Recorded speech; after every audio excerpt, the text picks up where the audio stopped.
Hey. Welcome for episode 6, guys. The Beat the Best podcast. I'm your host, Betamax84, here with the incomparable Sean Watkins back in the building. Friends, it's been a week. Sir. It's been a week. We've had so many things happen. I don't know if Sean knows this. It takes me so long to sand everything down to just a few topics we can talk about because there's so much that happens. Wouldn't you agree, sir? I would absolutely agree. And I know we don't have a whole lot of time, but it's so much to unpack, talk about, try to get your point across. So I appreciate you. You do a phenomenal job of cutting it to the time that we can use. But yeah, man, it's crazy. Yeah, I mean, I'd love to have, Amazon sponsor us and we have time for a 2-hour show. Who wouldn't want that? But otherwise, it's up to us. So today, guys, we're going to talk about the college football scandal because we have to get that out of the way. We're also going to talk about what's happening with Anthony Davis. We're going to talk about Joel Embiid's dwindling career. And we're also going to talk about the OKC versus the Spurs, which my brother Sean Watkins was at that game. Okay, so we're going to get to that as well. But first, friends, we have to jump right into the lead of college football. College football is pretty crazy right now. We started off the week with the bombshell news that Sherrone Moore is being fired. As the Rocks kept getting displaced there, we found that there was more than enough cause to let my guy go. Caught playing in a blizzard. Oh, man, it got real bad for him. Also, Lane Kiffin the week before, and then Notre Dame with what's going on, them boycotting the playoffs. So I posed the question to you. What is happening in college football? Is it just human nature, or is there a bigger problem on the horizon for what's happening? I don't think it's not a big problem. I think it's a problem that's always exist. It's a problem of proximity. You've got, here you Not are, a proximity. coach. You've got, yes. They've got young women hanging around them that are working for the college, and and a lot, these younger women are, and I'm not saying all. Don't get me wrong when I say this, but they're hanging around. They're hanging around a program. They're working, and you're working so closely with someone every day. If you don't keep it business, the attraction builds. Oftentimes people admire each other, and then that attraction builds, and then all of a sudden it turns into something that was just an admiration, work admiration. Hey, I admire what you're doing. I admire what you're doing with this football team or this team in general, and then it becomes, becomes something more. Now it's inappropriate. And both parties are involved, and both parties are in the wrong, but the college football coach, the coach has to be more responsible, has to be understanding, has to know I can't do this. Even if he and here's the thing, even if he were a single man, you can't do that. You don't crap where you eat. You feel what I'm saying? Yes, So you can't do those things. So it's just one of those things. It's proximity. They've got, like I said, he's got a young woman working with him. It's they see him every day. They probably see them just as much as they see their spouses. So how they how the saying goes. Oh, I have a work wife or a work husband. Yeah, I That's never what liked happened. that term. Me neither. Yeah. Me neither. It's horrible. Me being a married man for 30 years, no, that's terrible. Yeah, I got to push back here. Not saying you're wrong. I'm saying there's a power aspect to this as well. Okay. When you're pulling down $6 million, it's not like you're not just working at UPS with your work wife packing boxes. You're a multi-millionaire and you're on TV every day. What did Kanye say? It's hard to be humble when you stunting on a jumbotron. Right. That brings a lot of heat, right? So if you're a college coach making millions of dollars, I'm not going to say you're a target, but you kind of are. And you have to be aware of what's going on around you. Of course, there's going to be young shorties that want to holler at you. Of course, there's going to be other women that want to get with you because of your success, your status, and the money. And I agree with that. I think it is going to bring a level of attraction, but this is where the coach has to be more responsible. I mean, not only as a family man, he's a wife and he's got kids, but just as a person that is a superior in that position, that you're this person's boss. He's bringing in this X amount of dollars, and then the person that's working with him sees that as, oh man, that's nice, and he actually likes me. But then you have to keep. He has to be the professional. He's the older adult. He has to, and say, hey, put it in its place, put it in perspective. Okay, that's fine. Yeah. In most cases, he should just, move on. Like, listen, this is uncomfortable for me. Let me get somebody else in here. But unfortunately, I think I heard someone say, sex always wins, right? Yeah, I So mean, if it's sex unfortunate. wins, I think it was Stephen A. who said that. He said sex always Yes, wins. I mean, we can go back to Samson and Delilah, right? It's not, right. men and women have been going back and forth through the eons of time. Exactly. And, there was no Jumbotron in 1502, but if you're stunting on the top of a Model T, there's there's somebody who's going to find you. So I just think it's really interesting when we look at this that obviously he had some self-control issues because it wasn't just her. He was also reaching out to OnlyFans girls and something and Mhm. other stuff on the side. And then he crashed out, went to the girl's house and whatnot and lost his mind. You can't do that, Playboy. My dad once told me, don't do the crime if you can't do the time, right? You Right. put yourself in this position and now you have to kind of eat that pill. Well, now you're getting into a bigger issue where he needs some counseling. He can't keep it in his pants per se. So that's when you gotta get some counseling and say, hey, then you know what, I got a problem, you know, and it's hard. And most people say, man, he's an idiot, and he should, you got a good wife at home, you got kids. Most of the time, that doesn't care. People, they don't care. That doesn't matter. They don't think Yeah. like that. So You know what I it's say to people unfortunate. when they say things like that that's so uninformed is that they've never had any power. They've never had any power. I played in Europe and came back with a little bit of money, and the amount of attention that I received from women was high with a little bit of money and a little bit of shine. So I can't even imagine what that looks like when you have the big dollars and the big shine. That's a whole nother level that people have no idea what it's about. So let's scoot on over to you, buddy. This is your part right now. My friend Sean Watkins was at the Oklahoma City versus Spurs in Las Vegas NBA Cup semifinal, I believe it was. Right. And we were texting back and forth, and I was jealous. I'm not gonna lie, I was really jealous. I was really jealous, and I rarely get jealous. I was like, damn it, he's at that damn game, and I'm over here mad about my life. you know. And there's a lot of takeaways I think you and I both share. So I'm going to give you the floor and just kind of tell me what you thought being there and give us that experience. It was fantastic. It had a real playoff feel. The energy was crazy. I did both games, so I was there for the Orlando New York game. Energy was high there as well, but not as much as this game. This game was like it felt like, okay, this we're gonna see these two teams down the road in a playoff scenario. Side note, wished it would have been my Lakers. That would have been even the cherry on the sundae, but it You wasn't. say that, Spurs but no, you kicked don't. butt. Your heart would have been a wreck. It would have been stomach would have been in knots, but it would have been good for me to see that, see them battle and go at it. The first quarter, I believe, Wemby didn't play, and so the first quarter, and OKC was just going about Well, their tell him business. why. Tell him why Wemby didn't play. Oh yeah, so yeah, Wemby was injured, so he was coming off injury, and so they were going to play him, but they want to bring him back slow. You know how that goes, minutes restriction, things like that. So he didn't play the first quarter, and I said OKC was going about their work and methodical. SGA was fantastic. Everybody's getting involved. Multiple efforts on defense. If you haven't watched OKC play, you really need to do it. Quarter enters Wemby, and man, the energy he brings with it. But first, let me say this: Stephon Castle is a problem. That dude he's incredible. Like, I'm watching him, and he's literally, before Wimby gets into the game, he's keeping them in the game. And the other players, they got Vassell as one of the guys there, Harrison Barnes.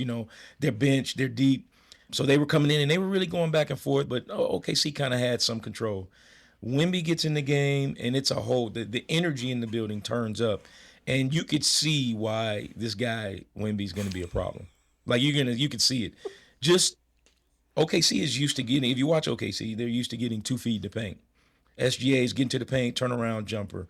Whoever else getting to the paint, J Dub or whatever his name is, he's able to get into the paint, 2 feet, turnaround jumper. Wemby's there, so now they're kicking it out for threes. They're open guys. Their 3-point shooters were not hitting today. Yesterday. Mm-hmm. I think Wiggins was. I don't even think he scored. I think Lou Dort was like 1 for 7. So the guys that usually hit shots, they didn't hit shots. That's okay. That happens in the game. But I think a lot of it was OKC was kind of second guessing himself when he was down there patrolling the paint. And you have no answer for him. Like they're trying to body him with Caruso. Caruso was still giving him he was still giving Caruso the business. He's hitting 3 balls. He's tipping the ball in weird angles. It was incredible to watch. And you could see the momentum. It was a 10-point lead at one time early in the game. Wemby gets in, does his thing. OKC's only up 3, I think, at the half. Second half starts. Wemby doesn't start, I believe. I don't think he started the second half. But those guys had so much energy after that. And so now they're scoring at will, and they're playing great defense, multiple efforts, and they get the lead. I'm looking at this game. I'm like, holy crap. Like, this is crazy. So, and then Wemby comes in, and then it's turned up a notch. So I'm like, oh, man, we in for a barn burner. And then that fourth quarter, But what was interesting, too, in that fourth quarter, it's a back-and-forth game, but OKC doesn't panic. They're not, okay, SGA, get in the game. He's sitting on the side. He's chilling, and they're not panicked. But the game is still close, and it's a testament to how deep they are. Oklahoma City, you mean? Yeah, Oklahoma City. Yes. Mm-hmm. My apologies, but yeah, it's OKC. It's a testament to how deep they are because they're not worried. I was watching it. I'm like, first of all, Wemby's an island. He's a one of one. Yeah. Okay. Right. And when he comes in the game, he changes everything. I think maybe he played 22 minutes. I can't be sure about time he played. Didn't even play that much. But when he comes into the game, he changes everything. Right. And what kind of happened after the game, I said, this could be a Lakers versus Celtics type of rivalry for the next 10 years. These two teams. Yeah. Because Oklahoma City is not going anywhere, especially with the draft pick amounts they have. If the front office doesn't muck it up like front offices can. And then the Spurs have, like you said, Stephon Castle's an issue. De'Aaron Fox is a whole issue on by himself. And then you add Wemby, bro. These guys are going to be at each other's neck for the next few years.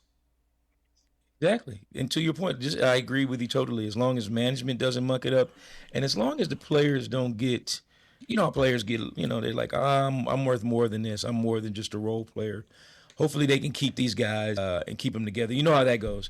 I'm more than just this. I want to go somewhere else, make more money where the grass is greener. And so hopefully that doesn't happen. But I agree. Only thing I hate is that it won't quite get to the Lakers and Celtics because I grew up with that in the 80s. And even though it wasn't as many teams and they played a lot, the idea of them playing in June for it all is what made that rivalry special. Yeah. You know what I'm saying? They'll never play. They'll play for Western Conference Finals if we're lucky, unless the NBA decides to change the format and picks the 8 best teams in both conferences, which I would love, but that's a whole nother conversation. But to your point, Lakers versus Celtics was special because they would meet in the finals. What I meant for that type of rivalry is the type of evenness that Lakers versus Celtics gave us, in that when they battled, it was so evenly matched and it always came down to a few plays, right? And that's what I really liked about last night's game. There were so many highlights in that game. I mean, Stephon Castle hit a 360 layup over 2 people. I'm like, yo, what are you even doing, bro? Yeah, and then Wemby's hitting 3 balls and fadeaways and blocks. I'm like, it's, as a basketball purist, I love every bit of it. Oh yeah, and Wemby flexing, and it was it was crazy. It was just it had everything you wanted. It had the drama, like I said, the energy. The guys, most importantly, as a basketball fan, it had both teams making plays. And then looking at it, OKC a play or two away from winning that game. I mean, they lost by two. And some people will say, I get a lot of people get on OKC for asking for calls and things like that. But man, Begging for calls. begging, yeah. There was a key play when Caruso challenged, went for the ball, and it actually went off on I forget the Spurs player that had it. He didn't foul him. It didn't go off of Caruso, and They didn't that have a changed it. But challenge. they didn't have a challenge. Yeah, I agree with you. When we look at what Wemby's doing at Spurs, he's going to be there for a long term and a long time, which brings us to the opposite of what's going on with Anthony Davis in Dallas. As you know, Dallas is looking to move Anthony Davis. I think the trade started on the 15th of this month, the trade availability. They want to keep him healthy enough just so they can move him. Anthony Davis has been beating Mr. Glass and Street Clothes Davis allegations for years now, as you're giggling. I just wanted to know what your thoughts were on the Anthony Davis trade rumors, which we both know are more than rumors. And it's unfortunate. I feel for Anthony Davis. Like I said, I'm a Laker homer, and he played for us. We got a championship out of him. But it's the best ability is availability. He's Say it just again not for the people in the available. back. Say it Hey, again for the people in the back, sir. the best ability is availability, and he's just not available enough. The guy is literally he's a top five, I think, if he's healthy, and he plays the way I've seen him play when he's healthy. He's a top five, no less than a top 10 player in this league. He is that good. If I could He, just interject on your brilliant point right there, okay? You said if when he's healthy, he's one of the top 5 players in the league. And my knee jerk was to say, no, he's not. But then I was thinking as you were saying it, and you're ducking right. When healthy is the big asterisk. He's unfadable. I've seen him give you 35, 20, and 8 and 3 and fill up a stat sheet. it's incredible, man. Like I've watched him when he's gone off on those type of games because he can take you off the dribble, he can post you up. He's a definite lob threat. But then not only that, you go on the defensive end and he erases so many mistakes. If someone gets beat, he's there to block the shot. I mean, he's so good, but he can't stay healthy, and it's unfortunate. Like the running joke is between me and my buddies. I think I've said it to you as well. Baby deer legs. He's got baby deer legs. Like you see a baby deer coming out trying to walk. That's what it is. He can't keep those legs right, and it's I've unfortunate. seen him getting hurt walking into the tunnel before. God. Incredible, man.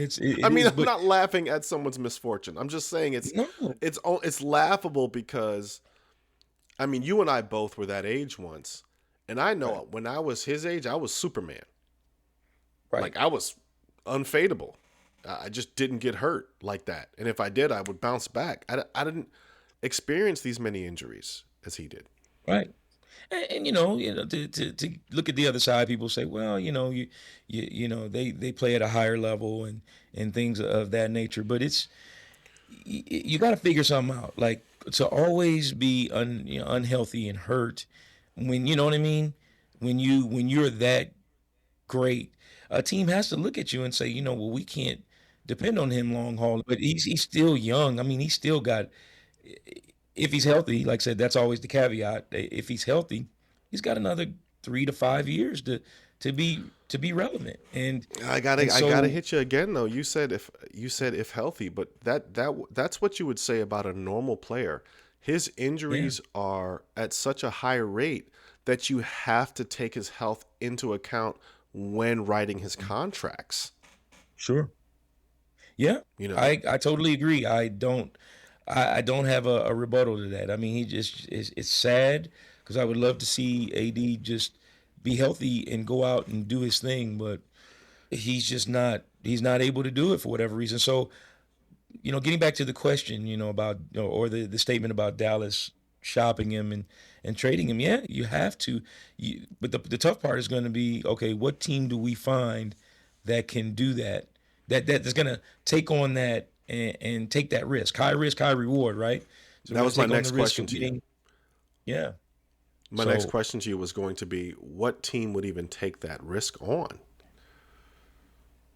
man, it's tough. It's tough, but does AD want to go there? Because there's a lot of teams that may say that they're probably middle of the road, or maybe not even, maybe they're at the end of the playoff contention. But I don't know. I really don't know. If Dallas is smart, it's got to be an Eastern Conference team. You, Yeah, you you got to can't get him you out of there. absolutely can't trade him to a Western Conference team. I can't. I can't. He's independable. I mean, Cooper Flag's played more games than he has for Dallas in the Well, short Cooper amount of Flag, time. 18 though. Right, but I'm That's saying hard. You know. I know, but I can't even create my offensive schemes around him, Sean. I can't. Yeah. Yeah. I can't. It's true. It's Which true. brings us to our final topic with maligned big men, since we're on it. Let's talk about Joel Embiid. Right? The Okay. Joel Embiid era started what, 8 years ago or so with the trust the Yeah. process. And he took the NBA by storm, being able to shoot the outside jump shot, post up strong, run the floor, and mash on everybody's center. I think there was a stretch there when he was giving you 30 and 12.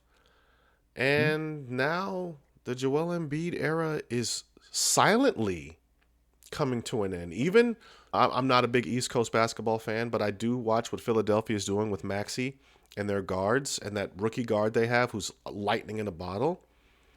They're not even talking about what Joel Embiid brings to the table at all.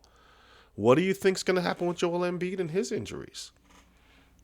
Well, that's a little tougher situation because, like, if you go back to Anthony Davis, that was a trade. Basically, he's bounced around a few teams, and so now it's like, okay, we got to invest in a short period of time. They got Joel Embiid as a rookie, so they really invested their time. So now it's tough to try to move on from that guy. You said trust the process. You've invested so much time and money, and here's the problem. You've had a little taste of what it could be when he's healthy and doing his thing. You're like, oh, we're right there. And so now that you have Maxi, who's an absolute stud, you've got VJ Edgecombe, who's a stud as a Mm. rookie. You've got some veteran leadership. I think Paul George he's back and he's playing better, and he's getting his legs underneath him. So you've got the pieces there. It's just it's a little, to me, it's a tougher situation with him than it is with AD. I don't think you can just leave him. You got to stay with it because you've invested so much time and money. Even though Okay, it's like, you know what I mean. Go ahead. I want you to hold that thought. Joel Embiid's scoring average has Hmm. dropped by 9.5 points in the playoff following his MVP win. The largest drop off by a reigning MVP ever. That means in NBA recorded history, for those who don't know what ever means. He's missed 7 of 54 playoff games due to a litany of injuries, despite often playing through the pain. What do you do with a guy like that, man? Again, back to you. You're the brilliant guy. Hold on. You're the brilliant guy who said it. You said the best ability is availability. I'm just quoting the man who said it. And you're absolutely right. But like I said, it's about investments. You can't run away from it. You've invested so much time and money, and he had a great game recently. Just recently, and so there's the glimmer of hope right there for that team. So they're like, oh, he played great. Okay, maybe we can get him back. He's getting healthy, and I've said it time and time again. The best ability is availability, but this guy, it's different. Like I said, he's younger, and I think it's a little more. It's a difficult situation. So, Easier Sean, for me to shop. I gotta jump in But because I love talking to you, dog. I just love talking to you. What you're saying, what you're saying is that you have cost and expenses that you've invested in, correct? right. Just want to make sure. So what you're talking about is a concept called the sunken cost fallacy. Have you heard of this concept? I've never heard of this concept. Please break it You're going down. to love this. You're going to love this. It came to my mind as soon as you said it. The phenomenon whereby a person is reluctant to abandon a strategy or course of action because they have invested heavily in it, even when it is clear that abandonment would be more beneficial. Okay. I learned this very hard the hard way when I used to play poker, right? When you put cards on the board and then, the game changes because somebody's outbeat you, but you already got $1,000 in the pot. You're like, ugh, do I back it up with another 1,000? Because I've already sunken a G into the pot. I've learned this when I owned BMW. Oh, I love this car, and I've already put $5,000, $6,000, $7,000 in repairs into it. So I have to keep it. So the sunken cost fallacy does play an effect into this mentality, and I love that you're talking about this. Are the Philadelphia 76ers going to continue upon this road? Because whether we like it or not, Joel Embiid is a sunken cost. You're not wrong. I can't even really dispute that. You're not wrong at all, man. It's hard to it's hard to dispute that. I can't argue that. I mean, but here's my point. You've invested so much, but anybody who delves in the stock market, right? You have your stocks. When they take a dive, what do? You don't necessarily try to cash out. You buy more in the hopes of it rising again, correct? Yes, yeah, that's a dollar better cost than averaging. Dollar cost averaging. right. So Yeah. you guys didn't know you were going to get a stock lesson today, right? So it's tough. So in that situation, it's like, man, I've invested this money. The stock's down, but I saw it peaked just a little bit last week. I gotta stick with it. Let me buy more shares, and I think that's where Philly's at. Because if you make that decision to sell, it's not just him. The dominoes are gonna fall. So now Paul George is looking for an escape. Maxey's like, I'm not signing the Max deal. I'm trying to get out of there. Now you're like, you got to okay, sign Maxey Philadelphia. first for sure. You got to sign Yeah, Maxey yeah. first to a Max. You have to. But I think Maxey wants to stay with the idea that Embiid's going to be there, and you've got some guys around him. He doesn't want to waste his legs. He'll be Charles Barkley. Charles Barkley in Philly when Dr. J left. Yeah, I hear that. Right? I hear that. God, keeping Joel Embiid is such a high cost. I don't even know if minutes restrictions help him at this point, or if back-to-back game sittings help him at this point. I mean, you and I, that's going to be another topic, all these minutes restrictions and stuff. But Right. to your point of dollar cost averaging and buying more stocks when they're down, that sure works when it's Apple, Microsoft, or Google.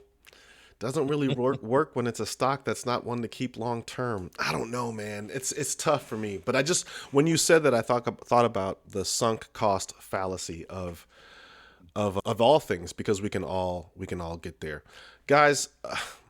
Our time just juices up here.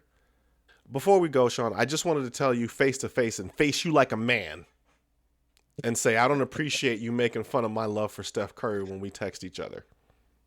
Listen, ladies and gentlemen, this guy, his name needs to be Krispy Kreme.